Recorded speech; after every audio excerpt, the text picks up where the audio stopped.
What is right angle triangle, अर्थात समकोण त्रिभुज क्या है। तो यहाँ राइट एंगल है, राइट एंगल मतलब होता है समकोण, और ट्रायंगल मतलब होता है त्रिभुज। समकोण त्रिभुज क्या है, ठीक है। तो समकोण त्रिभुज समझने से पहले हम लोग समकोण समझ लेते हैं कि समकोण किसे कहते हैं। तो समकोण समझिए, यहाँ पे सबसे पहले जानिए कि 90 डिग्री से छोटा जो कोण होगा उसे हम लोग बोलेंगे न्यून कोण, यानी कि जिस कोण का माप 90 डिग्री से छोटा हो उसे न्यून कोण कहते हैं, और जिस कोण का माप 90 डिग्री के बराबर हो, यानी कि पूरा का पूरा 90 डिग्री हो, उसे हम लोग कहते हैं समकोण। अर्थात 90 डिग्री के कोण को ही कहा जाता है समकोण कहते हैं, ठीक।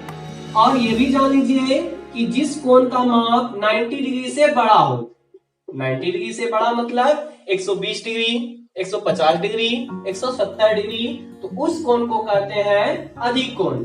यानी कि जिस कोण का माप 90 डिग्री से बड़ा हो उसे अधिक कोण कहते हैं। तो हम लोग यहाँ पे समझ चुके हैं कि 90 डिग्री के कोण को ही क्या कहते हैं, समकोण कहते हैं। अब बात आती है कि समकोण त्रिभुज किसे कहते हैं। तो वैसा त्रिभुज जिसका एक कोण समकोण हो, अर्थात 90 डिग्री का हो। जैसे यहाँ पे देखिए एक त्रिभुज है ABC है, जिसका बी कोण क्या है, समकोण है, यानी कि ये कोण 90 डिग्री का है। तो इस त्रिभुज को हम लोग कहते हैं समकोण त्रिभुज।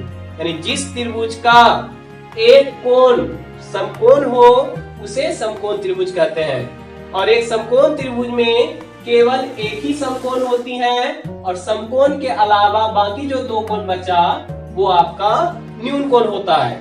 अर्थात इस कोण और इस कोण का माप 90 डिग्री से छोटा होगा, ठीक है।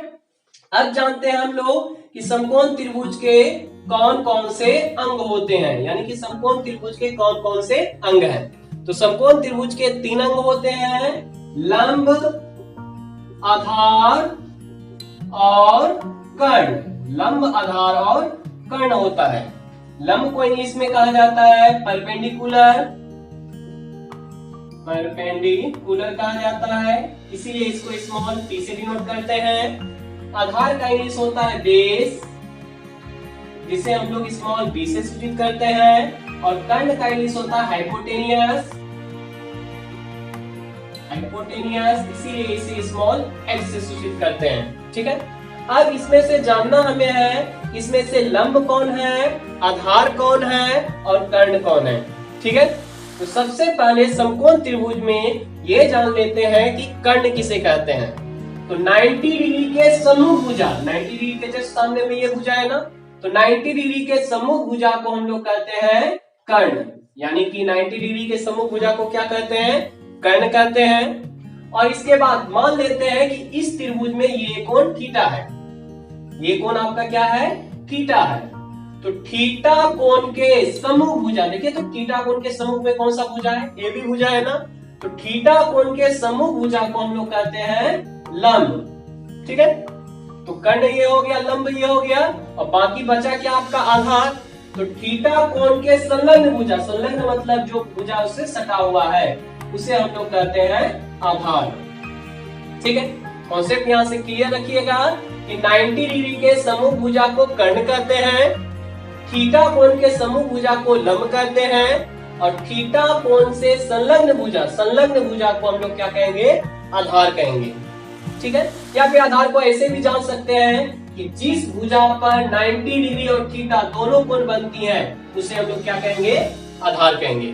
तो यहाँ से लंब, कर्ण और आधार के बारे में जान लिए। और ये भी जान लीजिए कि एक समकोण त्रिभुज में कर्ण जो होती है सबसे लंबी भुजा होती है, कर्ण सबसे लंबी भुजा होती है। अर्थात यदि ये मान लेते हैं कि ये 11 है और ये 12 है, तो निश्चित रूप से ये जो कर्ण होगा इन दोनों के लंबाई से अधिक होगा। तो मान लेते हैं ये कितना है, 13 है। वैसे ये 5 होगा और ये 12 होगा और ये 13 होगा, ठीक है। तो यहाँ से हम लोगों का कॉन्सेप्ट क्लियर हुआ, लंब, आधार, कर्ण। इसके बाद आपके गणितज्ञ हैं पाइथागोरस साहब, उन्होंने लंब, आधार और कर्ण के बीच में कुछ रिलेशन दिया जिसे पाइथागोरस प्रमेय कहते हैं। ठीक है ना। इनके बीच में क्या रिलेशन है इसे भी जान लेते हैं। तो लंब, आधार और कर्ण के बीच में रिलेशन ये है कि कर्ण स्क्वायर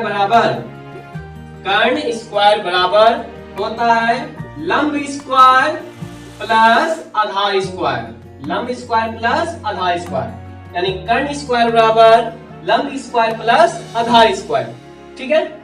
अब देखिए तो इसमें से कर्ण कौन है आपका, कर्ण को सूचित करते हैं एच से। तो एच स्क्वायर बराबर हो जाएगा लंब का स्क्वायर, तो लंब होता है पी स्क्वायर प्लस आधार का बी स्क्वायर हो गया। यानी इस तरह से हम कह सकते हैं एच स्क्वायर बराबर क्या होता है, P square plus B square. अब इसमें से समझना है इस फॉर्मूला का यूज कहां पे किया जाता है, जब आपके पास पी बी एच में तीनों में से कोई दो चीज दिया हुआ हो और तीसरा हमें निकालना हो, तो उसके लिए हम लोग इस फॉर्मूला का यूज करते हैं। ठीक है। पी बी एच पे आधारित कुछ सवाल बना लेते हैं। तो सबसे पहले हमारे पास एक समकोण त्रिभुज है ए बी सी, जिसका बी कोण 90 डिग्री का है। इसमें से मान लेते हैं कि ये मान दिया हुआ है 5 सेंटीमीटर और ये दिया हुआ है 12 सेंटीमीटर और इसका मान हमें पता नहीं है, इसका मान निकालना है। क्योंकि हम फॉर्मूला जानते हैं कर्ण स्क्वायर बराबर क्या होता है, लंब स्क्वायर प्लस आधार स्क्वायर लेना होता है। अब मान लीजिए ये कोण थीटा है आपका, ठीक है। तो इससे हमें एसी का मान निकालना है। तो देखिए तो जरा सा इसमें से कर्ण कौन हुआ, तो 90 डिग्री के समूह भुजा को हम लोग कहते हैं कर्ण। कर्ण कौन है आपका, एसी है, तो हो जाएगा यहाँ पे एसी स्क्वायर हो जाएगा।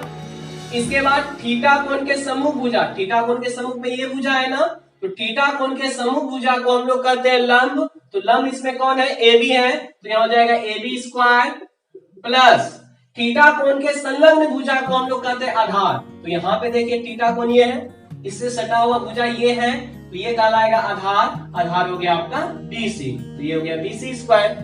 अब मान पुट कर दीजिए, तो AC का मान पता नहीं है तो AC स्क्वायर आ गया। AB स्क्वायर है, AB का मान 5 है तो 5 का स्क्वायर हो गया, प्लस BC का मान 12 है तो 12 का स्क्वायर हो गया। अब इसको सॉल्व कर लीजिए, तो AC स्क्वायर इक्वल टू 5 का स्क्वायर 25 प्लस 12 का स्क्वायर 144 हो जाएगा। इसको जब 8 कीजिएगा तो हो जाएगा आपका 169 हो जाएगा। इसके बाद AC इक्वल टू स्क्वायर घट जाएगा तो रूट अंडर 169 हो गया और 169 का वर्गमूल कितना होता है, 13। इस तरह से हमारा कर्ण का मान कितना आ गया, 13 सेंटीमीटर आ गया। इसी प्रकार से कोई भी सवाल होगा उसमें से यदि आपको 3 में से 2 मान दिया रहे तो इस फॉर्मूला का यूज करके आप तीसरा निकाल सकते हैं। थैंक यू, जय हिंद।